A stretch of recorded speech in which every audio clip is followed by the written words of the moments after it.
حال دل کس کو سنائے آپ کے ہوتے ہوئے حال دل کس کو سنائے آپ کے ہوتے ہوئے کیوں کسی کے در پہ جائیں گے کیوں کسی کے در پہ جائیں گے آپ کے ہوتے ہوئے حال دل کس کو سنائیں گے آپ کے ہوتے ہوئے کیوں کسی کے در پہ جائیں گے کیوں کسی کے در پہ جائیں گے آپ کے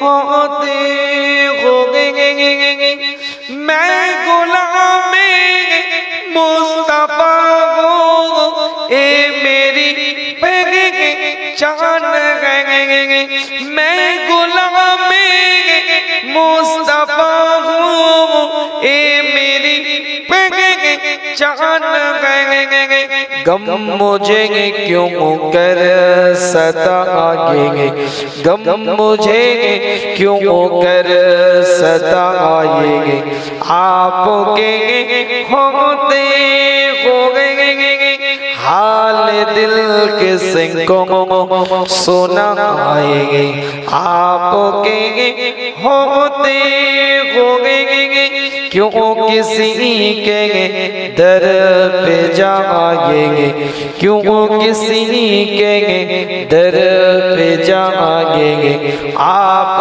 کے ہوتے ہوئے اپنا جینا اپنا مرنا اب اسی کے چوکھٹ پہ اپنا جینا اپنا مرنا سب اسی کے چوکھٹ پہ ہم کہاں اللہ جائیں گے ہم کہاں سرکار جائیں گے آپ کے ہوتے ہوئے حال دل کس کو سنائیں گے آپ کے ہوتے ہوئے کیوں کسی کے در پہ جائیں گے کیوں کسی کے در پہ جائیں گے آپ کے ہوتے ہوئے বছরের প্রথম মাস হচ্ছে মুহররম মাস এটা আরবি বছরের প্রথম মাস কিন্তু এর পরে কোন মাস তা বলতে পারবে না সফর মাস বলতে পারবে না কিছু কিছু মাসের নাম মুখস্থ আছে বাকিটা জানি না কিন্তু মনে রাখবেন আজকে যে মাসটার মধ্যে আপনি বসে আছেন হিজরি সনের 1447 সন হিজরির মুহররমের আজকে 7 তারিখ চলে গিয়ে 8 তারিখের রাত পড়ে গেছে আল্লাহ নবী আল্লাহ রাসূল সাহাবায়ে হুজুরদের সাথে আলাপ আলোচনা করে সাহাবায়ে হুজুরদের সাথে কথাবার্তা বলতে থাকে নবী মুহাম্মদুর রাসূলুল্লাহ সাল্লাল্লাহু আলাইহি ওয়াসাল্লাম 13টা বছর মক্কি জীবনের মধ্যে কাটিয়েছে আমি বলি না কোরআন জানিয়ে দেয় পরিষ্কার অক্ষরে লেখা আছে হিজরতের পূর্বে আল্লাহর নবী মুহাম্মদুর রাসূলুল্লাহ সাল্লাল্লাহু আলাইহি ওয়াসাল্লামের মক্কি জীবন 13 বছর হুজুর কাটিয়েছেন 3 বছর লুকিয়ে লুকিয়ে ছুপিয়ে ছুপিয়ে গোপনে গোপনে কোরআনের দাওয়াতটা দিয়েছে শরীয়তের দাওয়াতটা দিয়েছে ইসলামের দাওয়াতটা বান্দাদের কাছে মানুষের কাছে পৌঁছে দিয়েছে আমি বলি না সূরার নাম সূরাতুল আরাফ কিতাবটা খুলে দেখেন পরিষ্কার করে লেখা আছে আল্লাহর নবী মুহাম্মদুর রাসূলুল্লাহ সাল্লাল্লাহু আলাইহি ওয়াসাল্লামের ইসলামের 13 বছর নবুয়তের পরে মক্কি জীবনে কাটালেন। হুজুরের যখন 43 বছর বয়স, আল্লাহ নবী আল্লাহ রাসূলের উপরে আল্লাহ পাক ওহীগুলো নাজিল করতে থাকে। কিতাবের riwayat-এর মধ্যে পাওয়া যায় পরিষ্কার অক্ষরে লেখা আছে 613 খ্রিস্টাব্দে আল্লাহ নবী মুহাম্মদুর রাসূলুল্লাহ সাল্লাল্লাহু আলাইহি ওয়াসাল্লাম কাবার গিলাফটা ধরে আল্লাহর কাছে দোয়া চাইতে আরম্ভ করলেন, আল্লাহর কাছে ফরিয়াদ করতে আরম্ভ করলেন। হে রব্বি আল্লাহ, হে মাওলা, হে পরওয়ারদিগার বেনিয়াজ, হে খোদা, হে মাওলা আল্লাহ, আপনাকে আমাকে ওমরকে দিতে হবে, ওমরের ঈমানটা আপনি দেন। কিতাবের riwayat-এর মধ্যে পাওয়া যায় হযরত ওমর ইবনে খাত্তাব রাদিয়াল্লাহু তাআলা আনহু হুজুরের হাতে হাত দিয়ে আল্লাহ নবী দোয়া কবুল হওয়ার পরে ঈমানের কালমাটা পড়ে নিলেন। কিতাবের riwayat-এর মধ্যে পাওয়া যায় ওমর ইবনে খাত্তাব ঈমান আনার পরে 3 বছর পরে নবুয়তের হুজুরের দিকে তাকিয়ে বলে, ইয়া রাসূলুল্লাহ, ইয়া হাবিবাল্লাহ, হুজুর আপনার দ্বীন সত্য, আপনার ঈমান সত্য, আপনার খোদা সত্য, আপনার কোরআন সত্য, আপনার পথ সত্য, আপনার রাস্তা সত্য। আর ছুপিয়ে ছুপিয়ে নয়, আর লুকিয়ে লুকিয়ে নয়, আমরা প্রকাশ্য ইসলামের দাওয়াতটা দেব, প্রকাশ্য শরীয়তের কথাটা বান্দাদের কাছে পৌঁছে দেব। আল্লাহ নবী এই 13 বছরে টোটাল 400 জনকে ঈমানের কালমা দিয়েছিলেন। মক্কি জীবনে 86 থেকে 89টা সূরা নাজিল হয়েছে। সূরা আরাফের মধ্যে আমার রাসূলের উপরে আয়াত নাজিল হয়েছে 7 নম্বর সূরা 158 নম্বর আয়াত, কুল ইয়া আইয়ুহান নাস ইন্নী রাসূলুল্লাহ ইলাইকুম জামিআ। আল্লাহ নবী মুহাম্মদ রাসূলুল্লাহ সাল্লাল্লাহু আলাইহি ওয়াসাল্লামের উপরে আল্লাহ পাক কোরআনের আয়াতটাকে নাযিল করে দিলেন, কুল ইয়া আইয়ুহান নাস। আল্লাহ পাক এলান করে দিলেন, নবী আপনি মানুষকে বলে দেন, সর্বজাতের মানুষ, সর্বধর্মের মানুষ, সর্ব সম্প্রদায়ের মানুষকে আপনি জানিয়ে দেন, এনি রিলিজিয়াস পারসনকে আপনি এলান করে দেন, আপনি বলে দেন আপনি নবী, আপনি রাসূল, আপনি সেলফ ইন্ট্রোডিউসটা করেন, আপনি নিজের পরিচয়টা আপনি নিজে দিন, আপনি নিজেই বলেন ইন্নী রাসূলুল্লাহ, আমি নবী, আমি রাসূল, আমি পয়গম্বর, ইলাইকুম জামিআ, আমার আল্লাহ, আমার মাওলা, আমার পরওয়ারদিগার সর্বজনীন করে সকলের জন্য ইন জেনারেল করে নবী রাসূল পয়গম্বর করে আল্লাহ আমাকে দুনিয়াতে পাঠিয়ে দিয়েছে। জোরে বলবেন, সকলে মিলে একসাথে বলা যাবে না সুবহানাল্লাহ? আরো চিৎকার দিয়ে বলা যাবে না সুবহানাল্লাহ? এই 13 বছর মক্কি জীবন 400 জন ঈমানের কালমা পড়েছে। আল্লাহর পক্ষ থেকে এলান হয়ে যায়, হুজুর হিজরত করতে হবে আপনাকে, মক্কা শরীফ থেকে মদিনাতুল মুনাওয়ারায়, মদিনা শরীফে আপনাকে স্থানান্তর করতে হবে, আপনাকে চলে যেতে হবে। হুজুর চিন্তা করছে, সবাই আমাকে জানে কেন আমি আল আমিন, আমি বিশ্বাসী, তারা নিজেরাই সার্টিফিকেট দিয়েছে as-সাদিক, আমি সত্যবাদী, তারা নিজেরা আমাকে সার্টিফিকেট দিয়েছে। তাদের কাছে, তাদের সামনে যখন আপনি দাওয়াত দিয়েছি ওয়াহদানিয়াতে, রিসালাতে, একত্ববাদে, সেখানেও তারা 13 বছরে মোটে 400 জন ঈমানের কালমা পড়েছে। আজকে মক্কা শরীফ থেকে মদিনাতুল মুনাওয়ারা নতুন একটা জায়গায় যাব, সেখানে গিয়ে আমাকে কিভাবে তারা বিবেচনা করবে আল্লাহ কোরআন দিয়ে জানিয়ে দেয়, ফাইন্না মাআল উসরি ইসরা, ইন্না মাআল উসরি ইসরা, ফাইন্না মাআল উসরি ইসরা। নবী আপনার চিন্তা করার কারণ নাই, সাকসেস আপনি হবেন এই হিজরত করে। হুজুর যখন মদিনাতুল মুনাওয়ারায় প্রবেশ করলেন, দাওয়াত দিতে আরম্ভ করলেন, শরিয়তের দাওয়াত দিতে আরম্ভ করলেন, কোরআনের দাওয়াত দিতে আরম্ভ করলেন, ওয়াহদানিয়তের দাওয়াত দিতে আরম্ভ করলেন, রিসালাতের দাওয়াত দিতে আরম্ভ করলেন। আল্লাহর নবী মুহাম্মদুর রাসূলুল্লাহ সাল্লাল্লাহু আলাইহি ওয়াসাল্লাম 10 বছরের মধ্যে মোট 1,24,600 জনকে ঈমানের কালমা পড়িয়ে মুসলমান করেছিলেন। সাহাবায়ে কেরাম হুজুরের ইন্তেকালের পরে, দুনিয়া থেকে চলে যাওয়ার পরে, আল্লাহকে সারা নিয়ে দেওয়ার পরে ইজমায়ে সাহাবা হয়েছিল যে আলোচনা করতে গিয়ে একটু পিছন দিক থেকে আলোচনাটাকে টেনে নিয়ে আসলাম। আল্লাহ নবী মুহাম্মদুর রাসূলুল্লাহ সাল্লাল্লাহু আলাইহি ওয়াসাল্লাম হুজুর আর দুনিয়াতে নাই। সেই সময় সেই যুগে কিছু গ্রিক ক্যালেন্ডার ব্যবহার করা হতো, কিছু খ্রিস্টীয় ক্যালেন্ডার ব্যবহার করা হতো, রোম সাম্রাজ্যের কিছু ক্যালেন্ডার ব্যবহার করা হতো। এই খ্রিস্টাব্দ যেমন আজকে 2025, আজ থেকে 2025 বছর আগে এই ক্যালেন্ডারের সূচনা হয়েছিল। কখন থেকে?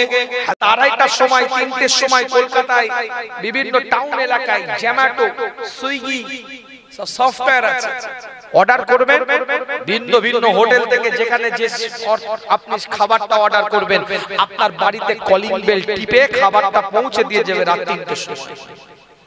তাদের কাজই ওটা। অনলাইন সিস্টেম মার্কেটিং চলছে, সফটওয়্যার আছে। এটা বোঝাতে চাচ্ছি আপনাদেরকে, দ্বীন, ইসলাম, শরিয়াত, কোরআন এরকম অনলাইন সিস্টেম মার্কেটিং এর মতন আপনার বাড়িতে কেউ পৌঁছে দিয়ে যায় না। হোম ডেলিভারি ফ্রি বলে কেউ বাড়ি পর্যন্ত পৌঁছে দেয় না। এক একটা স্টেপে, এক একটা পথে, এক একটা রাস্তায়, এক একটা পথে সাহাবায়ে কেরাম হুজুরদের রক্তের ফোঁটাটা জড়িয়ে আছে। সেদিন তো বর্ষত স্বীকার করে নিতে পারতেন, ঠিক আছে যাও যা করছো করো, আমার কি আছে? দামেস্কে আছে, কুফার মানুষ আছে ওদিকে। কি বলছেন আপনি? ইমাম হুসাইন রাদিয়াল্লাহু তাআলা আনহুর কাছে পর্যন্ত, ইমাম হুসাইন রাদিয়াল্লাহু তাআলা আনহুর কাছে লোক পাঠিয়েছে, ইয়াজিদ লোক পাঠিয়েছে, কাব্বাত, নালায়, ফাসিকে মৌলিদ, ইয়াজিদ লোক পাঠিয়েছে ইমাম হুসাইনের কাছে, যাও ইমাম হুসাইনকে বলে দাও মাদ্রাসার অভাব থাকবে না, মসজিদের অভাব থাকবে না, মানুষের খিদমতে খালকের অভাব থাকবে না, খালি একটাই কথা বলো, সে যেন আমার খেলাফতের বিরোধিতা না করে। কিছু বুঝতে পারছেন না? বুঝতে পারেন? প্রস্তাব দিয়েছে ইমাম হুসাইনকে গিয়ে বলো যে আমার খেলাফতের যেন সে বিরোধিতা না করে, আমাকে রাষ্ট্রনায়ক থাকতে দে, আমাকে রাষ্ট্রীয়ভাবে প্রধান থাকতে দে, আমার রাষ্ট্রীয় অধীনস্থ সে মেনে নে, আমার নেতৃত্বকে মান্যতা দে, অ্যাকসেপ্ট করুক। তার মসজিদের অভাব হবে না, মাদ্রাসার অভাব হবে না, ইদারার অভাব হবে না, কোন দান খায়রাত সাদকা, কোন গরীব এতিম অসহায় দরিদ্র কোন মানুষের অভাব হবে না, কিন্তু আমাকে নেতৃত্ব দিতে দে, আমাকে পরিচালনা করতে দে, আমাকে সাম্রাজ্যকে নেতৃত্ব দেওয়ার অধিকার দে, আমার খেলাফতের বিরোধিতা যেন না করে। ইমাম হুসাইন রাদিয়াল্লাহু তাআলা আনহু সেদিনে বলেছিলেন যে খেলাফতের মধ্যে, যে নেতৃত্বের মধ্যে, যে তত্ত্বাবধানে পরিচালিত হবে, সেই তত্ত্বাবধান যদি শরীয়ত বিরোধী কাজ করে, দ্বীন বিরোধী কাজ করে, ইসলাম বিরোধী কাজ করে, কোরআন বিরোধী কাজ করে, মসজিদ, মাদ্রাসা, মক্তব, ইদারা, দান খায়রাতের থেকে তার বিরুদ্ধে জিহাদ করাটা উম্মতে মুহাম্মাদির জন্য ফরজ।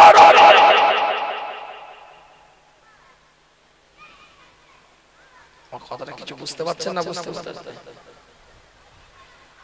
ইয়াজিদ বলছে নেতৃত্ব আমাকে দেওয়া হোক, আমি নেতৃত্ব দিই, তার কোনো অভাব হবে না। সে তো যা চাইছে যে দ্বীন ইসলাম শরিয়ত কোরআন এগুলো বহাল থাকবে, আমি মসজিদ মাদ্রাসা অঢেল করে দেব।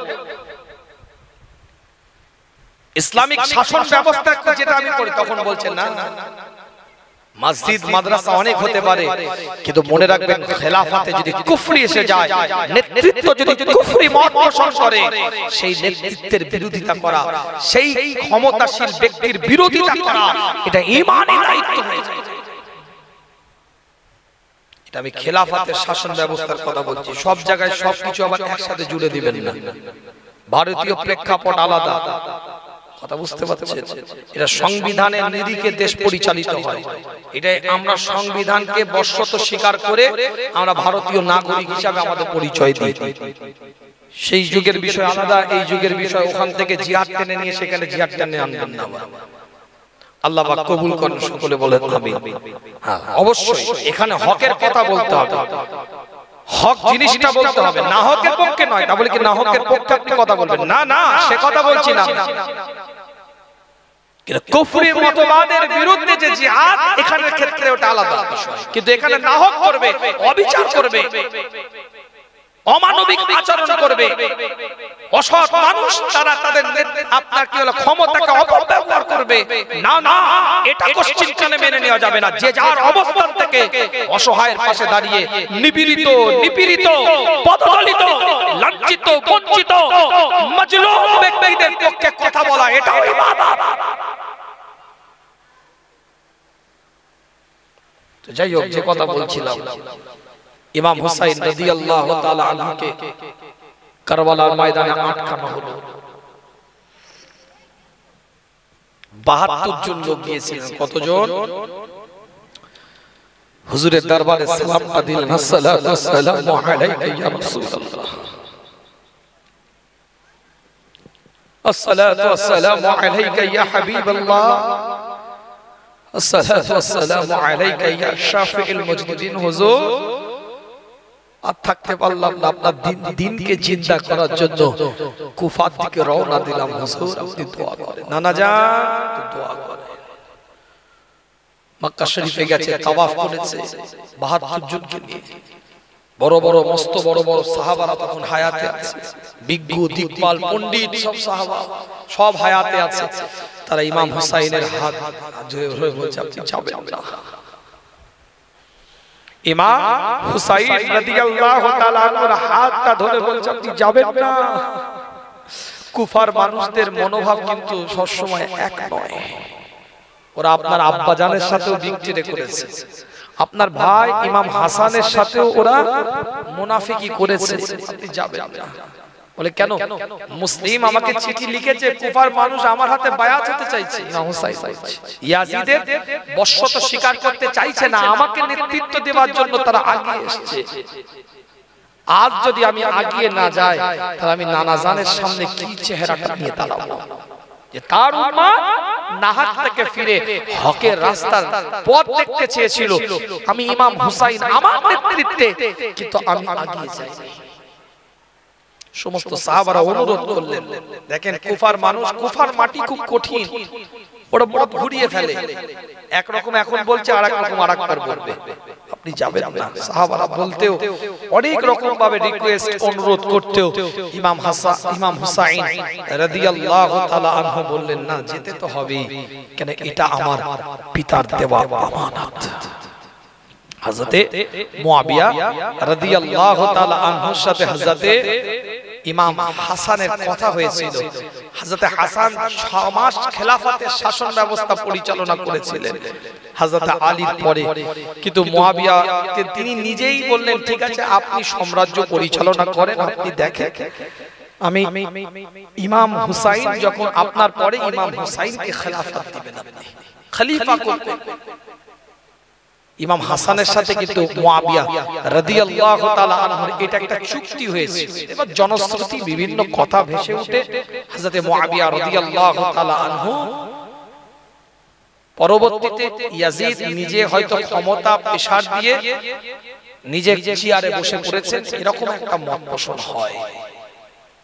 আবার অনেকে বলেন সিদ্ধান্তগত কিছু ভুল হয়ে গিয়েছে, অনেকে সিদ্ধান্তগত। তারপরে কোন সাহাবাদের সম্পর্কে আমাদের কোন কুচিন্তা করলে ঈমান চলে যাবে, ঈমান নষ্ট হয়ে যাবে।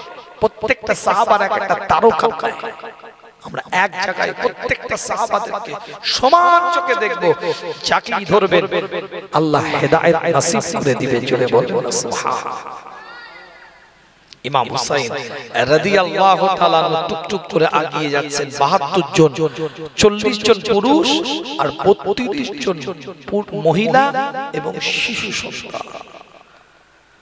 আল্লাহ নবী আল্লাহ রাসূলের কলিজার টুকরা ইমাম হুসাইন রাদিয়াল্লাহু তাআলা কারবালার জমিনের দিকে আগিয়ে গেলেন। আল্লাহ নবী মুহাম্মদ রাসূলুল্লাহ সাল্লাল্লাহু আলাইহি ওয়াসাল্লামের কলিজার টুকরা হুজুরের নামাজে, হুজুরের খুন, হুজুরের বিলাদ ইমাম হুসাইন রাদিয়াল্লাহু তাআলা কারবালার জমিনে যখন আগাচ্ছে, যুদ্ধ করার নিয়তে নয়, কোন রকম কিছু ফিতনা ফাসাদ লিপ্ত হবে এই চিন্তা ভাবনা নিয়ে নয়, শুধুমাত্র কুফার মধ্যে যাবে।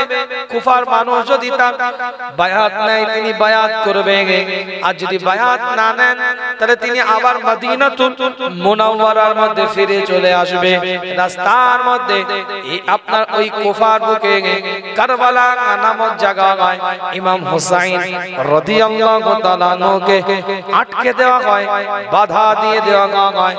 ইমাম হুসাইন রাদিয়াল্লাহু তাআলা আনহু তিনটে প্রস্তাব দিলেন, আমাকে এখান থেকে ইয়াজিদের সামনে আপনারা নিয়ে চলেন, আমাদেরকে আটকে রাখবেন না, বাধা দিবেন না, আমরা ইয়াজিদের কাছে যে ইয়াজিদের সামনে সরাসরি বসে আমি কথা বলতে চাই। আর দ্বিতীয় নাম্বার, যদি আপনারা আমাকে ইয়াজিদের কাছে না নিয়ে যান, আমাকে মদিনাতুল মুনাওয়ারায় ফিরে যেতে দেন। তৃতীয় নাম্বার তিনি আবার বললেন, যদি মদিনাতুল মুনাওয়ারায় ফিরে যদি আপনি না যেতে দেন আপনারা, তাহলে আমাদেরকে যে কোনো একটা অন্য জায়গায় আপনারা নিয়ে যান, কিন্তু এই জায়গায় আটকে রেখে আপনারা আমাদেরকে কষ্ট দিবেন না। কত সুন্দর কথা। আটকাচ্ছেন কেন? বাচ্চা শিশু আছে, মেয়েরা আছে, কষ্ট। আপনি আমাদেরকে নিয়ে চলেন, ইয়াজিদের সামনে গিয়ে আমি কথা বলবো তার সাথে। আর যদি মনে হয় না নিয়ে যাব না, উবাইদুল্লাহ ইবনে জিয়াদকে বলছে, শিমারকে বলছে, বড় বড় নেতা ইয়াজিদের নেতৃত্ব দিচ্ছে, তাহলে আমাকে মদিনাতুল মুনাওয়ারায় ফিরে যেতে দিন। এরপরেও যদি মনে হয় না মদিনাতুল মুনাওয়ারায় ফিরে যেতে দেওয়া যাবে না, তাহলে অন্য কোথাও ফিরে যেতে দেন। এখানে কেন আটকে রেখে কষ্ট দিচ্ছে? এটা তো কোনো মানে হয় না। ইয়াজিদ বাহিনী প্রায় ৬ থেকে ১০,০০০ সৈনিক পাঠিয়ে দেয়। মোট কজন? ৭২ জন। তার মধ্যে ৪০ জন পুরুষ, ৩২ জন মহিলা, শিশু। যুদ্ধের ময়দানে কেউ কি শিশুদেরকে, মহিলাদেরকে নিয়ে যায়? এই কথাটা তো ভুল। অনেকে বলে ৭২ জনকে নিয়ে চললেন ইমাম হুসাইন কারবালার ময়দানে যুদ্ধ করিতে। না না না, ভুল কথা। যুদ্ধ করতে যায়নি। যুদ্ধ করতে গেলে কেউ পুরুষ, মহিলাদেরকে আর শিশুদেরকে নিয়ে কেউ যুদ্ধ করতে যাবে না। কুফাতে যাচ্ছিলেন। কুফার মানুষ, দামেস্কের মানুষ, তার বায়াত হবেন, সেই জন্য তিনি আগিয়ে গিয়েছেন। কিতাবের রিওয়ায়াতের মধ্যে এসেছে 10 তারিখের সকাল বেলায় যুদ্ধ আরম্ভ হয়েছে। 10ই মুহররম আশুরার দিন জোহরের নামাজের আগে 40 জন পুরুষের মধ্যে 39 জন শহীদ হয়ে যায়। আল্লাহ নবী মুহাম্মদ রাসূলুল্লাহ সাল্লাল্লাহু আলাইহি ওয়াসাল্লামের দ্বীনকে জিন্দা করার জন্য, শরীয়তকে জিন্দা করার জন্য, কোরআনকে জিন্দা করার জন্য, ওয়াহদানিয়াতের জিন্দার জন্য, নবীর তরিকাকে প্রতিষ্ঠিত করার জন্য, হকের পক্ষে না হকের বিপক্ষে লড়াই করার জন্য কারবালার ময়দানে আশুরার দিনে ওই 10 তারিখ মুহররমে ওই দিনে সকাল থেকে যুদ্ধ আরম্ভ হয়ে যায়। যুদ্ধের আগাদে 39 জন পুরুষ শহীদ হয়ে গিয়েছে। একমাত্র ইমাম হুসাইন রাদিয়াল্লাহু তাআলা আনহু নবীর কলিজার টুকরা, হুজুরের নামাজে, হুজুরের খুন, হুজুরের বিলাদ, ইমাম হুসাইন রাদিয়াল্লাহু তাআলা আনহু একা, তিনি কেবলমাত্র একা জীবিত আছেন, খেমার মধ্যে প্রবেশ করেছে। বোন যায়না চোখ দিয়ে পানির টোশা গড়িয়ে যাচ্ছে, স্ত্রী চোখ দিয়ে পানির টোশা গড়িয়ে যাচ্ছে, জৈনুল আবেদিন চোখ দিয়ে পানির টোশাটা গড়িয়ে যাচ্ছে। কিতাবের রিওয়ায়াতের মধ্যে পাওয়া যায় আল্লাহর নবী, আল্লাহর রাসূলের কলিজার টুকরা ইমাম হুসাইন রাদিয়াল্লাহু তাআলা সব খেমার ব্যক্তিদের দিকে তাকিয়ে, স্ত্রী আছে, বোনেরা আছে, পরিবারের সন্তানেরা আছে, সবার দিকে তাকিয়ে বলতে থাকে, আজ আমি রওনা দিলাম, তোমাদেরকে আল্লাহ সুফর্দ করে দিলাম। আর কেউ বেঁচে নাই, আমি ইমাম হুসাইন বেঁচে আছি, আর কোন পুরুষ আমাদের বেঁচে নাই। যায়নাবের চোখ দিয়ে পানির টোশা গড়িয়ে যাচ্ছে। যায়নাবের দিকে তাকিয়ে ইমাম হুসাইন রাদিয়াল্লাহু তাআলা আনহু বললেন, তুমি একটু দেখবে এদেরকে, একটু সামলাবে এদেরকে। সাকিনা ছোট মেয়ে ইমাম হুসাইন রাদিয়াল্লাহু তাআলা আনহু, ছোট বাচ্চা, আব্বা আব্বা বলে আগিয়ে আসে। সাকিনার দিকে তাকিয়ে যায়নাবকে বলতে থাকে, বোন আমার ছোট সাকিনাকে একটু দেখো, কেন আমার সাকিনা আমি ছাড়া ঘুমাতে পারে না, একটু সাকিনাকে লক্ষ্য রেখো। ছোট মেয়ে সাকিনা কাঁদে। হঠাৎ করে স্ত্রী ইমাম হুসাইন রাদিয়াল্লাহু তাআলা দিকে তাকিয়ে বলে, আপনি তো চলে যাবেন, আমাদেরকে আল্লাহ সুফর্দ করে দিয়েছেন, কিন্তু আজ 3 দিন আলী আসগারের কান্নাটা বন্ধ হচ্ছে না। ছোট বাচ্চা আলী আসগার চোখ দিয়ে পানির টোশা, খেবার মধ্যে পানি না, আমরাও না খেয়ে আছি দীর্ঘ সময়, আমার স্তনে কোনো দুধ নাই যে পান করাবো। আপনাদের সাথে তাদের ইখতিলাফ আছে, মতানৈক্য আছে, কিন্তু ছোট বাচ্চাদের সাথে তো তাদের কোনো মতানৈক্য থাকার কথা নয়। একটু যদি আপনি অনুরোধ করেন, একটু যদি আপনি বলেন, যদি ছোট বাচ্চাটার জন্য ফোরাত নদীর তীরের পানিটা যদি একটু পান করার সুযোগটা করে দিত।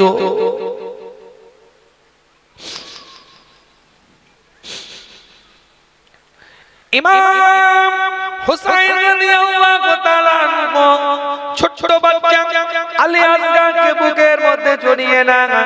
খেমার ভিতর থেকে বাইরে বেরিয়ে আসে উবাইদুল্লাহ ইবনে জিয়াদের নেতৃত্বে সৈন্য, সীমারের নেতৃত্বে সৈন্য, তাদের দিকে লক্ষ্য করে হযরতে ইমাম হুসাইন রাদিয়াল্লাহু তাআলা ছোট বাচ্চা আলী আসগারকে উঁচু করে এইভাবে হাতে করে তুলে ধরে বলে, এই দেখো এটা তোমাদের নবীর খুন, এই দেখো এটা তোমাদের মুস্তাফার খুন, এই দেখো এটা তোমাদের সরকারে কায়নাতের খুন, মদিনাত দুলালের খুন, ইমামুল মুরসালিনের খুন, ইমামুল হুদার খুন। এটা একটা মাসুম বাচ্চা, আমার সাথে তোমাদের দ্বন্দ্ব থাকতে পারে, মতানৈক্য থাকতে পারে, প্রতিশোধ তোমরা নিতে পারো, সেটা ভিন্ন বিষয়, কিন্তু নবীর খুনটার সাথে তোমরা কোন রকম কোন অবস্থায় তোমরা এই ছোট্ট মাসুম বাচ্চাটার সাথে খারাপ ব্যবহার করতে পারো না। এই বাচ্চাটার জন্য একটু ফোরাত নদীর পানিটাকে উন্মুক্ত করে দাও, আমরা একটু নিতে চাই।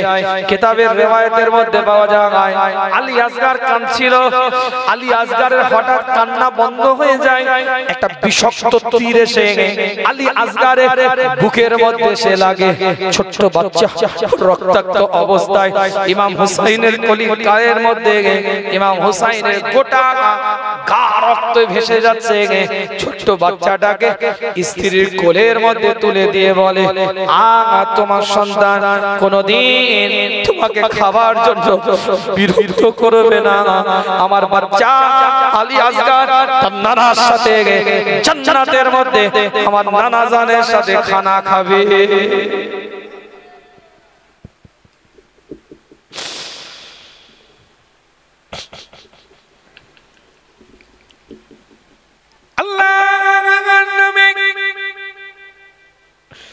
নবী মুহাম্মদ রাসূলুল্লাহ সাল্লাল্লাহু আলাইহি ওয়াসাল্লামের কলিজার টুকরা ইমাম হুসাইন রাদিয়াল্লাহু তাআলা উলাঙ্কা তলোয়ারটা নিয়ে বেরিয়ে বললেন, কঠোরভাবে যুদ্ধ করছেন, একা মোকাবেলা করছে। নবীর খুন একা মোকাবেলা করে, মুস্তাফা আর খুন একা মোকাবেলা করে। ওই কম্বাক নালায় পোশাকধারী ইমানদারের পরিচয় দেওয়া মানুষগুলোর সাথে, পোশাকধারী লেবাসধারী মুসলমানের সাথে পরিচয় দেওয়া মানুষগুলোর সাথে, যারা নিজেদেরকে মুসলমান বলে দাবি করে, নিজেদেরকে ইমানদার বলে দাবি করে, নিজেদেরকে টুপিওয়ালা বলে দাবি করে, দাড়িওয়ালা বলে দাবি করে, চুপ্পাওয়ালা বলে দাবি করে, কিন্তু আদর্শের মধ্যে, চাল চলনের মধ্যে, আখলাক ব্যবহারের মধ্যে মুসলমানের কোনো পরিচয় তাদের খুঁজে পাওয়া যায় না। নবীর খুনের সাথে লড়াই করছে, মুস্তাফার রক্তের সাথে লড়াই করছে, একা বীর ক্রমে এগিয়ে যাচ্ছে ইমাম হুসাইন। শত শত সৈনিকদের সাথে লড়াই করতে করতে, চূর্ণ বিচূর্ণ করতে করতে একা জিহাদের ময়দানে কুফার নদীর একদম কাছে পৌঁছে গেছে, একদম কাছে পৌঁছে গেছে, ফোরাত নদীর কাছে পৌঁছে গেছে। সব বাধা বিঘ্নতা সবকিছু একা লড়াই আগিয়ে গেছে। ফোরাত নদীর ভিতর থেকে পানি এভাবে তুলেছে, এইভাবে পানি তুলেছে। রিওয়ায়াত করছি, কোন চটি কিতাবের কথা বলছি না আপনাদেরকে। তারিখ খামিস খুলে দেখেন, আল বিদায়া ওয়ান নিহায়া খুলে দেখেন। একটা কোন আপনাদের খেদমতে ফালতু কথা বলে আলোচনা করিনি, যেটুকু আলোচনা করছি। তারিখ খামিস খুলেন, বিদায়া ওয়ান নিহায়া খুলে দেখেন, ইবনে কাসির খুলে দেখেন। কিতাবের রিওয়ায়াতের মধ্যে এসেছে, হাতের মধ্যে ফোরাত নদীর পানিটাকে এইভাবে তুলেছে, তুলে এইভাবে পান করতে যাবে। ওই পানির মধ্যে কিতাবের রিওয়ায়াতে এসেছে, বলছে আলী আসগারের সেই চেহারাটা ভেসে উঠেছে, যে এই পানিটার জন্য আমার বাচ্চাটা কিছুক্ষণ আগে শহীদ হয়ে গিয়েছে, না আমি পান করতে পারি না, ছেড়ে দিয়েছে। নামাজের সময় যুদ্ধ বিরত থাকবে। দেখেন নামাজ হচ্ছে আবার বোঝার ব্যাপার আছে, অত সহজ নয়। কবি এমনি বলেন, ইসলাম জিন্দা होता है हर करबला के बाद। এখানে তো ফয়সালা করতে হবে। দলিল সবার কাছে আছে, কিন্তু কোনটা জাল দলিল আর কোনটা অরিজিনাল দলিল এটা চিহ্নিত করার লোক আনতে হবে। যারা বোঝার তারা ঠিকই বুঝবে কোনটা জাল আর কোনটা অরিজিনাল। এই যে মোবাইলটা ব্যবহার করছে, একই রকম মোবাইল ফার্স্ট কপি আছে। যত বড় বড় ব্র্যান্ড আছে, প্রত্যেকটা বড় বড় ব্র্যান্ডের একটা ফার্স্ট কপি থাকে, অর্থাৎ নকল থাকে। একই রকম, কেউ ধরতে পারবে না, কিন্তু যে ধরার ঠিকই ধরবে। আমার কথা কিছু বুঝতে পারছেন? অনেক দূর দিয়ে কথা বলছি আমি, কথাগুলো বুঝতে হবে। যে ধরা ঠিক ধরবে, যে বোঝা ঠিক বুঝবে, যে জানা ঠিক জানবে। প্রত্যেকটা ব্র্যান্ডের, বড় বড় ব্র্যান্ডের একটা ফার্স্ট কপি থাকে, মানে নকল একটা থাকবে, একই রকম লাগবে, কেউ ধরতে পারবে না, কিন্তু যে জানা ঠিক জানবে। বড় ছাতা ব্র্যান্ড বলেন, বড় আপনার কি বলে, যত বড় বড় ব্র্যান্ড আছে, আমাদের বুঝে নিতে হবে টুপিওয়ালা, দাড়িওয়ালা, জুব্বাওয়ালা, পাগড়িওয়ালা, আজকানওয়ালা, আলখাল্লাওয়ালা সব থাকবে, কিন্তু কাজে বুঝে নিতে হবে ইমানদার কে আর ইমানদার কে নয়। কোন কথা নয়, ইমাম হুসাইন যখন যাচ্ছে, নবীর কলিজার টুকরা যখন যাচ্ছে, মুস্তাফার নামাজে যখন যাচ্ছে, সরকারে কায়নাত যাকে কলিজা দিয়ে মোহাব্বত করত, সেই ইমাম হুসাইন রাদিয়াল্লাহু তাআলা আনহু যখন যাচ্ছে, হুজুর সিজদার মধ্যে, ইমাম হুসাইন তার ঘাড়ের মধ্যে উঠে পড়েছেন, হুজুর দীর্ঘক্ষণ সিজদায়। সাহাবারা বলছে চিন্তিত আমরা যে হুজুর হয়তো আর হায়াতে না, সিজদারত অবস্থায় হুজুর দুনিয়া থেকে চলে গেছে। এত সময় সিজদায় কেন? দীর্ঘ সময় পরে সিজদা থেকে মাথা তুলে সালাম ফেরাবার পরে সাহাবারা জিজ্ঞাসা করলে বললেন, ইমাম হুসাইন আমার কাঁধে উঠে বসেছিল, আমি যতক্ষণ আমি ইমাম হুসাইনকে খুশি করছিলাম, আর আল্লাহ আমি রাসূল আমার সিজদাতে খুশি হচ্ছি। জোরে বল, জোরে বলা যাবে না। সেই ইমাম হুসাইন রাদিয়াল্লাহু তাআলা আনহু জিহাদে আপনার কি বলে কুফাতে যাচ্ছে, কোন কিছু নয়, কিসের ইয়াজিদ, কিসের উবাইদুল্লাহ ইবনে জিয়াদ, কিসের সীমা, নবীর কলিজার টুকরা যাচ্ছে, বায়াত হোক না হোক, পক্ষে যাক আর না যাক, তার পক্ষে থাকুক আর না থাকুক, সম্মানের খাতিরে তার দিকে ভালোভাবে ব্যবহার করা দরকার ছিল। কোন যুক্তি নেই, কোন লজিক চলবে না, কোন পয়েন্ট চলবে না, কোন চিন্তাধারা যে এই কারণে করেছে ওই কারণে করেছে, কোন পয়েন্ট নাই, কোন লজিক নাই। ওটা মুস্তাফার খুন, মুস্তাফার রক্ত, সরকারে কায়নাতের খুন, যাচ্ছে যখন তুমি সম্মান দিলে না কেন?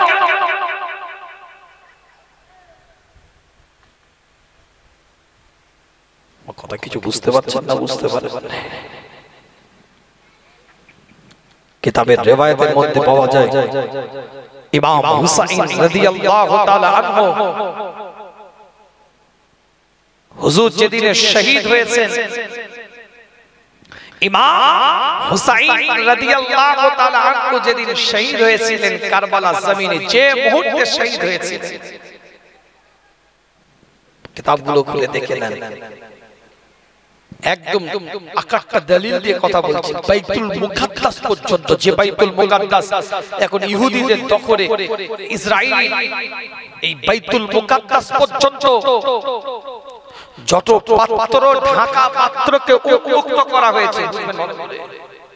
ইমাম হাইসামি বলছে, ইমাম তাবরানী বলছে, এ তোমার মতন চটি কিতাবওয়ালা মৌলভী সাহেব নয়, ইমাম হাইসামি, ইমাম তাবরানী তারা রিওয়ায়াত করছে, যেদিন ইমাম হুসাইন রাদিয়াল্লাহু তাআলা আনহু শহীদ হয়েছেন, দুনিয়া থেকে বিদায় নিয়ে চলে গেছেন, সেই দিনে পৃথিবীর বুকে যে জায়গায় যত ঢাকা দেওয়া পাত্র কিংবা কোন পাথরকে একটা জায়গা থেকে আরেক জায়গায় স্থানান্তর করেছে, কোন চাপা জায়গা, ঢাকা দেওয়া জায়গা, এই ঢাকা দেওয়া পাত্র, যেমন হাড়িতে সেনি দিয়ে ঢাকা দেন না, পাত্রকে একটা প্লেট দিয়ে ঢাকা দেন না, এক জায়গায় ইট আছে তার নিচটা ঢাকা থাকে না, এক জায়গায় পাথর আছে তার নিচটা ঢাকা থাকে না।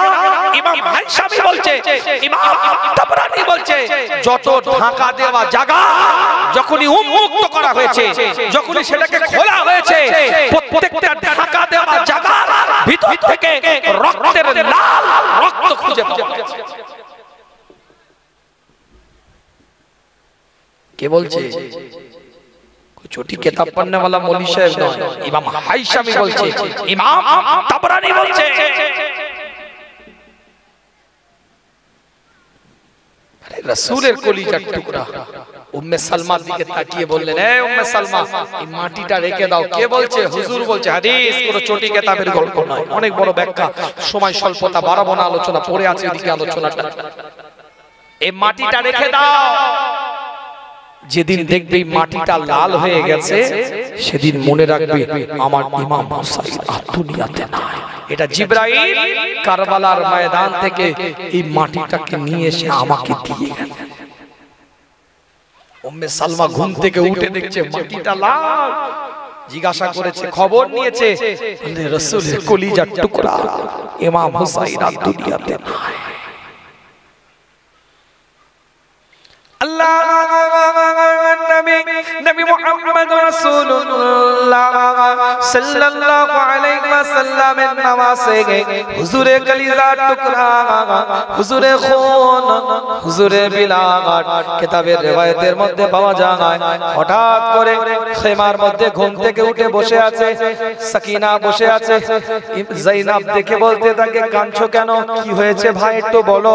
বলে আজ রাত্রিরে নানা জানকে স্বপ্নের মধ্যে দেখলাম আল্লাহ নবী নবী মুহাম্মদুর রাসূলুল্লাহ সাল্লাল্লাহু আলাইহি ওয়াসাল্লাম আমি ইমাম হুসাইন আমার দিকে তাকিয়ে বলছে, এই হুসাইন, এই আমার কলিজার টুকরা, আমি নবী, আমার সাথে তোমার খুব তাড়াতাড়ি সাক্ষাৎ হবে। স্বপ্ন দেখিয়ে দিয়েছে, এই চলে আসবে, চলে আয়। এর দ্বারাই প্রমাণ, বহু বড় আলোচনা আছে কিন্তু ওদিকে যাব না।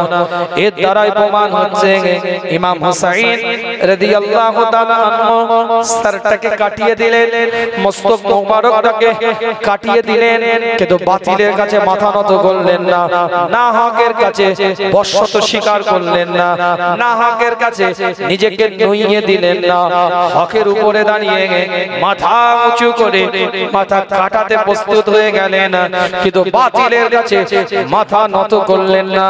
তারাও কিন্তু টুপিওয়ালা, ঝুব্বাওয়ালা, পাগড়িওয়ালা, আজকানওয়ালা, আলখাল্লাওয়ালা কোন বুশের সন্তান নয়, ওই আপনার ইসরায়েলের নেতাহুর সন্তান নয়, আপনার কি বলে আমেরিকার ডোনাল্ড ট্রাম্পের বাচ্চা তারা নয়, তারাও কিন্তু সাহাবার বাচ্চা ছিল, তাবেঈনের বাচ্চা ছিল, তারাও কিন্তু ইমানদারের বাচ্চার পরিচয় দিয়ে নিজেদেরকে সমাজে পরিচিতি রেখেছিল।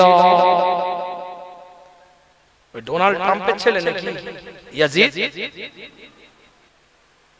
উবাইদুল্লাহ ইবনে জিয়াদ, ওই ইসরায়েলের প্রেসিডেন্ট নেতানিয়াহুর ছেলে। কথা বলেন না কেন? সাহাবা, কেমন সাহাবা? কাতেবে ওহী, ওহীর লেখক হযরত মুআবিয়া রাদিয়াল্লাহু